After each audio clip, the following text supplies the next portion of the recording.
அப்படியே உளுந்தம் போண்டா சாப்பிட்ற மாதிரியான டேஸ்ட்டில் இருக்கும் இந்த ரவை போண்டா. ஒரு புதுவிதமான ஸ்நாக் ரெசிபி தான் இன்றைக்கி நம்ம பார்க்க போகிறோம். அதை எப்படி செய்கிறதுன்னு பார்க்கலாமா? அதுக்கு முன்னாடி என்னோடய சேனலை ஃபஸ்ட் டைம் பார்க்குறீங்கன்னா சப்ஸ்கிரைப் பண்ணி வச்சுக்கோங்க. அப்படியே பக்கத்தில் இருக்கிற பெல் ஐக்கானை ப்ரெஸ் பண்ணிக்கோங்க. அப்போ தான் நான் போடுற வீடியோஸ் நோட்டிஃபிகேஷனோட வரும்.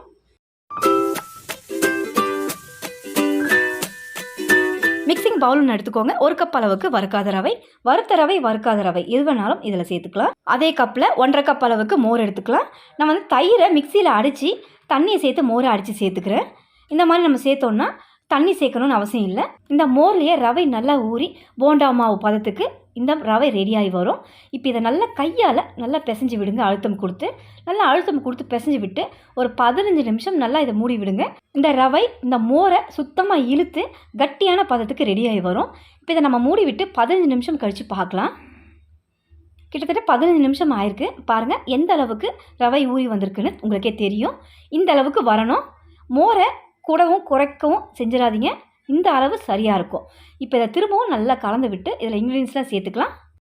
ரவை போண்டா நல்ல டேஸ்ட்டு கொடுக்க ஒரு உருளைக்கிழங்க தோலை நீக்கிட்டு கட்டிகள் இல்லாமல் நல்லா குழைவாக பிசைஞ்சு எடுத்துக்கோங்க இந்த மாதிரி. இப்போ இதை இந்த ஊற விட்ட ரவையில் சேர்த்துக்கலாம். சேர்த்துட்டு இது கூடவே நல்ல வாசத்துக்காக ஒரு 1/2 ஸ்பூன் அளவுக்கு சீரகம் சேர்த்துக்கிறேன். அடுத்து இது கூடவே ஒரு பெரிய சைஸ் வெங்காயம் பொடியை நறுக்கியிருக்கேன், இதையும் சேர்த்துக்கலாம். 2 இனுக்கு கருவேப்பிலை பொடியாக நறுக்கி சேர்த்துக்கோங்க. இது கூடவே ஒரு பச்சை மிளகாய், கொஞ்சமாக கொத்தமல்லி பொடியாக நறுக்குனது. இப்போ இதெல்லாம் சேர்த்து இந்த போண்டாவுக்கு தேவையான உப்பையும் சேர்த்துக்கோங்க.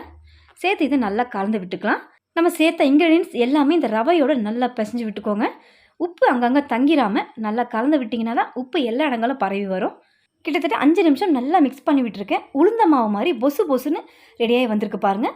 நீங்கள் இதை போண்டாவாக போட்டு எடுத்திங்கன்னா கூட உளுந்த மாவு போண்டாவில் போட்டு எடுத்த மாதிரி தான் நல்லா சாஃப்டாக இருக்கும். கையில் எடுத்தால் இந்த மாதிரி எடுக்க வரணும். அந்த கன்சிஸ்டன்சியில் மாவை ரெடி பண்ணிக்கோங்க. மிதமான தீயில் எண்ணெயை காய விட்டுருக்கேன். கரண்டியில் அள்ளி ஒவ்வொரு கரண்டியாக இதில் சேர்த்துக்கலாம். கடைசி வரைக்குமே மிதமான தீயில் வச்சு இதை பொரிச்சு எடுத்துக்கோங்க.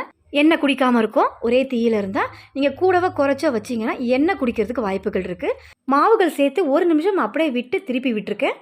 கீழே ஒட்டாமல் நல்லா பொசுன்னு போண்டா வந்திருக்கு.